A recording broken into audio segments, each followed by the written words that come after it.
How common is it to have a problem with fragrance in skincare products, and why is this such a divisive topic? That's what we're going to get into in today's video. But before we do, make sure you hit the subscribe button. If you like skincare content from a dermatologist, hit the bell notification that lets you know when my videos go live. And be sure and follow me over on TikTok or Instagram. I'm pretty consistent over there as well. On my channel, I often point out that there is fragrance in certain skincare products when I'm going through stores or I'm reviewing products, and I point out that it can be irritating and cause problems for people. But is this really a big issue? And should you go out of your way to avoid fragrance in skincare products? You have to know that fragrance is kind of an umbrella term for hundreds of thousands of different compounds. The other thing you need to know is that fragrance compounds, they can serve multiple functions in a product. They can be preservatives. They can do a lot of other things. When we're talking about skincare products, as a whole, the most common adverse effect that you can develop to a skincare product is going to be a contact dermatitis. There are two types of contact dermatitis: irritant contact dermatitis and allergic contact dermatitis. Now, the most common reason for allergic contact dermatitis to a skincare or personal care product is gonna be fragrance allergy. So fragrance, if you're developing a problem to skincare products, it's definitely something to consider as a culprit. It's not the only culprit, but it is the most common one. We aren't just exposed to fragrance in our skincare products though. It's pretty ubiquitous in our environment.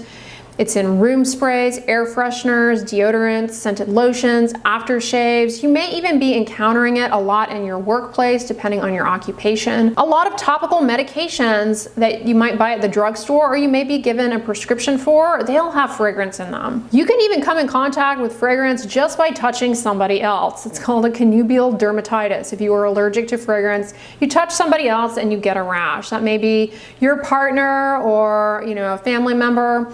If they're wearing perfume or scented lotion and you're allergic to it, you can develop a rash by touching them. Fragrance compounds are also in our foods as flavorants. So you can be exposed to them not only by inhalation, like from this candle back here, but also you can be eating them. So I get the argument, if these were so deadly, given how ubiquitous they are in our environment, why are we not all like breaking out in this horrific rash? Why are we not all dropping dead of fragrance allergy? There are a lot of things that make determining the prevalence of fragrance allergy in the general population very, very tricky.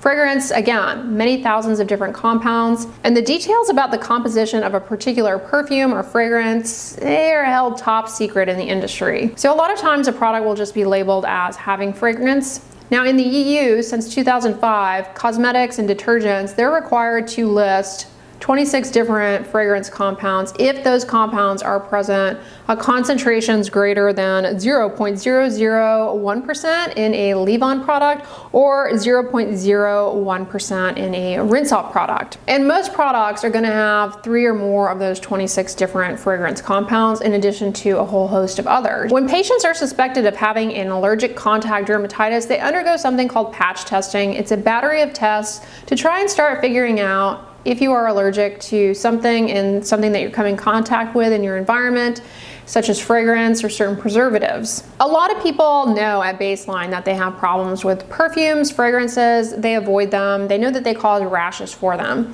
But interestingly, 75% of people who were tested for contact dermatitis had no clue that it was fragrance that was the culprit for them. They didn't make that connection. Sometimes maybe they've been using perfumes with no issue, and then they suddenly start developing problems to their skincare products. They don't make that connection. The thing about contact dermatitis that people don't realize is it requires you to have been exposed to it in the past at least 1 or 2 times so that your body can decide it doesn't like it. And then later on, anytime you are exposed to it, you're gonna have a rash, you're gonna develop an allergy. This is the same underlying mechanism by which you develop a rash to poison ivy. You're exposed to it at some point in your life, and it is very sensitizing, and your immune system goes, whew, don't like that. And so subsequently, when you're exposed to it, you get a rash to it. Same mechanism there with fragrance allergy, although interestingly, most fragrance compounds, unlike poison ivy, they're actually moderate to weak sensitizers. However, they can become more potent sensitizers. They undergo a chemical transformation either in the presence of air, when you put them on the skin, or in the presence of light.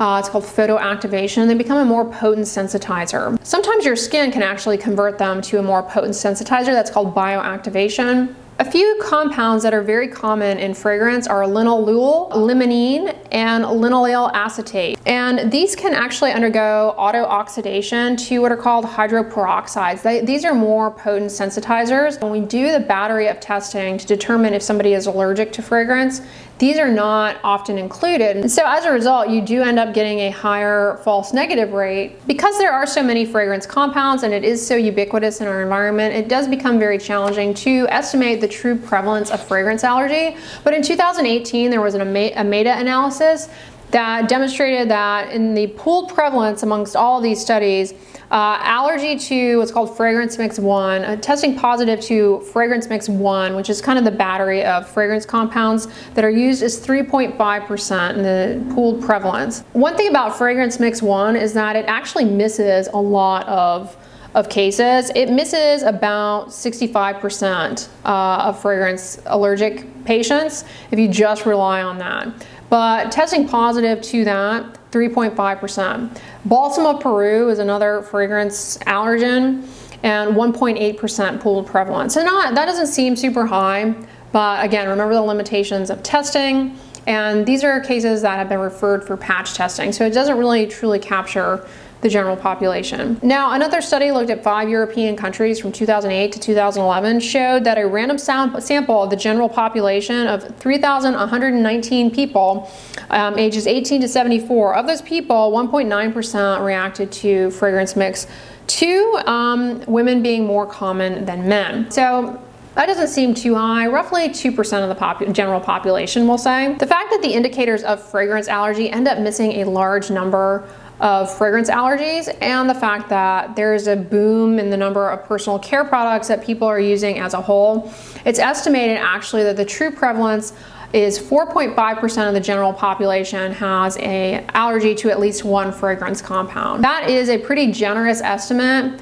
Given, again, some of the limitations of testing, you may say, well, are those truly clinically relevant? So a more conservative estimate that has been put out there is about 1.9% of the general population. So we'll just say 2%. But again, it's really difficult to estimate how common an allergy to fragrance is. But importantly, when it comes to developing a problem to a skincare product, to a hygiene product, a personal care product, fragrance is one of the most common causes of what's called cosmetic dermatitis. Basically, developing a problem to cosmetic products is going to be fragrance. A study from 30 years ago showed that about 30 to 45% of patients who were referred for suspected cosmetic dermatitis reacted to fragrance, and that was the culprit ingredient causing their problems. But if you talk to experts in the field of patch testing and contact dermatitis, they will tell you that it's likely much greater than the 35 to 40% that it was 30 years ago, simply because of the increased number of personal care products people are using and the greater ubiquity of fragrance and products. What types of products are most likely to cause issue? In women, it's going to be scented deodorants. This makes sense if you think about the nature of where you put deodorant. Under the arms, where you have skin-on-skin contact, plus you've got sweat. Those two factors enhance penetration. Deodorants actually have a higher concentration of fragrance in them. And many women shave the underarm area. Shaving creates a little micro trauma that allows for more introduction of those potential allergens. So it's definitely an area where it's more common. In men, interestingly, it's scented aftershaves. They tend to have a higher rate of fragrance allergy to those because, again, they're putting them onto the face after shaving. There's little micro traumas, allows for enhanced penetration. Developing an allergy to fragrance leads to a significant decline in quality of life and is a frequent cause of days of missed work, sick leave. The other issue we have here when we're talking about allergic contact dermatitis when it comes to fragrance is that fragrance compounds can be co-sensitizing, meaning their presence makes it more likely that you will develop an allergy to something else in the product. And this is particularly relevant to people who have underlying skin conditions where they have an impaired skin barrier, namely eczema. People with eczema are at greater risk for developing contact dermatitis to pretty much anything, but especially fragrance in skincare products. This is why if you have eczema, you go see a dermatologist, they likely will tell you to choose products that are fragrance-free, mild, gentle, not have an extravagant skincare routine. This is why. People with eczema, they have an impaired skin barrier, they're more likely to develop contact dermatitis, and that subsequently flares their eczema. It can cause quite an onslaught of problems for them. People with rosacea may also be more sensitive to fragrance, more likely to develop an allergy, although that is not as well teased out as it is with eczema. Regardless, should you go out of your way to avoid fragrance in an effort to not develop an allergy to it? Doesn't make a whole lot of sense for people who are otherwise healthy and don't have eczema or an impaired skin barrier. But trying to avoid it is very difficult. It's ubiquitous in our environment, and going out of your way to avoid it doesn't mean that you won't end up developing an allergy to something else. So, a lot of people will say, well, I don't have a problem with it. Why do I need to cut it out? You don't. I mean, you really don't. But I think it's important to be aware of the fact that it is the most common cause of allergic contact dermatitis in skincare products. So the problem is real. It's not an epidemic. But as we start using more and more products, the risk increases. Women are 2 times more likely than men to develop allergic contact dermatitis to fragrance, likely because typically women use more products than men, although the number of products men are using is increasing, and likewise the rates of allergic contact dermatitis to fragrance in men is increasing. So the more products you use, the more likely this problem will arise, which is another reason I advocate for keeping a simple skincare routine. But allergic contact dermatitis to fragrance is not the only problem. People have an issue with fragrance. They put something on the skin that has fragrance in it, it causes redness. In some cases, it can even cause hives. This isn't like this isn't an allergy. It's just, you put it on the skin, it causes redness and irritation and problems. This is something I often point out in my skincare shop with me videos. Hey, this product has fragrance, it can cause irritation. This is what I'm talking about. It's a true thing. Now, for people who have rosacea, this can be really problematic. Rosacea is a chronic skin condition where you have flushing. So you can see here why these ingredients may even be more problematic for them. A lot of people who self-identify as having sensitive skin, this can be a culprit here, a hypersensitivity to these fragrance compounds. Then there are some other rarer complications. Pigmented contact dermatitis, meaning you put this on the skin, it causes patches of hyperpigmentation. This was something that was a lot more common back in the 70s and 80s. Case reports in Japan of pigmented contact dermatitis, but those cases have decreased significantly in frequency since the 80s due to elimination of a lot of more strongly sensitizing fragrance compounds from the fragrance industry. However, you do still find some reports of it, especially in the underarms from deodorants. And then you can have photosensitivity to fragrance. This is another thing that is less common than it was back in the 70s and 80s due to less usage of like musk and bread. I don't think they even use that anymore. That was considered photosensitizing, although it is still a possibility, but it's certainly not as common as it once was. And then probably more concerning is a respiratory issue with fragrance. This is something a lot of people struggle with. It's obviously going to be more of an issue with fragrance that is atomized, whether it be scented room fresheners, candles, perfume sprays. I mean, fragrance compounds, they are volatile. And so a lot of people report respiratory issues, runny eyes, itchy eyes, runny nose, shortness of breath. And for people with asthma, fragrance can trigger an asthma exacerbation. So we've got allergic contact dermatitis, pigmented contact dermatitis, photosensitivity, immediate hypersensitivity, and respiratory symptoms. These are 5 separate issues that people struggle with when it comes to fragrance, whether it be in skincare products or elsewhere. So pointing out the presence of fragrance, I think is just, in my mind, it goes without saying, given how many issues it can cause for so many people. That's not to say that you must avoid it if you don't have these issues. Absolutely not. But just be aware that a lot of people need to find products that are free of fragrance. How common are all of these things in the general population? There was a survey, and in Germany, 19.9% of the general population reported having adverse effects to fragrance. In the US, 34.7%, in Australia it was 33%, the UK 27.8%, and in Sweden 33.1% of people in the general population saying they had one or more adverse effects from fragrance. So it's definitely not a family of ingredients that is well tolerated universally. There are a lot of people who don't like it, whether it be atomized or applied to the skin, and a lot of people develop true reactions to it that have a biologic mechanism behind them.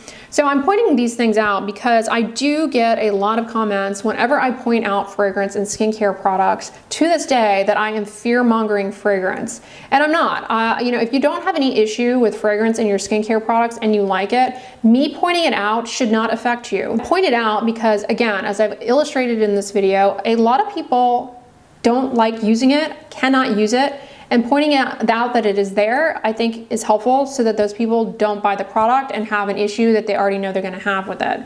The other reason to point it out is that it is the most common cause of cosmetic allergic contact dermatitis. And so if you develop problems with skincare products, it's something to factor in. Hey, is this potentially the trigger? Because it's the most common issue. You have seen products on here with fragrance, shampoos especially, you know, and I point it out always. I always point it out for those of you who can't use it. But for those of you who can and like it and enjoy it, this is not a threat to your existence. I'm not fear-mongering it. Fear-mongering to me, and how I interpret fear-mongering and how I see it as it relates to skincare, is people taking data and misrepresenting it to lead people to believe that an ingredient or family of ingredients is somehow deadly. Say, for example, sunscreen. People fearmonger certain sunscreen ingredients because they misrepresent animal studies, and they, you know, misrepresent them and try and generalize them to humans despite lack of evidence that it applies to humans, in an effort to fearmonger those ingredients and get people to not buy those products. Whereas pointing out fragrance is not like that at all. It's pointing out that, hey, these ingredients, they do cause true problems for people with biologic mechanisms that are well established. No, it's not an epidemic, but for those of you out there who have problems, whether it be allergic contact dermatitis, photodermatitis, pigmented dermatitis, or respiratory issues, hey, you know, might want to avoid this product because it's got fragrance in it. So I don't really see them as, I don't really see how you can label what I'm doing when I point out fragrance as fear-mongering. I genuinely do not. On the flip side of that, I think a lot of creators who review skincare products that they love and enjoy, I think they get frustrated because they do end up getting these comments from people who come on their page and are like, you shouldn't be recommending products with fragrance. And that's ridiculous. People are free to recommend what they like, and they should recommend what they like and genuinely use, because that is why you're watching them. If they didn't, they would be lying to you. You know, people who don't have problems with fragrance in their skincare products, they're free to continue using them. And there's nothing wrong with using fragrance in skincare products. Just, you need to realize that it's not, it's not as black and white as eating paint chips. I think hopefully we can all agree that you should not be out there eating paint chips. If you can't agree with that, then, again, I can't, this is not the page for you. This is not the page for you if you think eating paint chips is a health behavior. I think we can all agree that eating paint chips is a bad idea. Like, we should not be doing that. But when it comes to fragrance and skincare, it's a lot more nuanced, and there are a lot of people out there who should avoid it. And they typically probably already know that. Some people may not realize that it's causing problems for them, and being aware that it is a common cause for problems in skincare products at least opens up that avenue. It's just information about products that I think is important for a general audience. All right, y'all, so that's fragrance. I wish I had more solid numbers, but as I said in this video, it's more challenging to give an exact number of the rate of dermatitis, contact dermatitis. But if you have problems with fragrance, there's a chance that you've picked up on that at this point. And fortunately, there are a lot more fragrance-free products out there. Although you have to be aware, not all products that are labeled fragrance-free or unscented truly are fragrance-free or unscented. They can have fragrance in them that is there as a masking agent to mask odor. And as I said at the beginning of the video, some fragrance compounds, they have other functions like preservatives. The term fragrance-free and unscented, it's not regulated, so you do still need to read ingredients. That can be tricky because it requires you to have a sense of, is this fragrance? And honestly, it's not as though if you have a problem with fragrance, it's not as though every single fragrance compound out there is going to cause an issue for you. There are thousands and thousands and thousands and thousands of fragrance compounds. So you're probably reacting to handful of them, if you do have a reaction to them, there may be some cross reaction, but it's not as though it's going to be every single one. So it becomes very difficult, a very difficult issue to handle. It's definitely nuanced. All right, y'all, I hope this video was informative to you, and if you liked it, give it a thumbs up, share it with your friends, and as always, don't forget, sunscreen and subscribe. I'll talk to you guys tomorrow. Bye.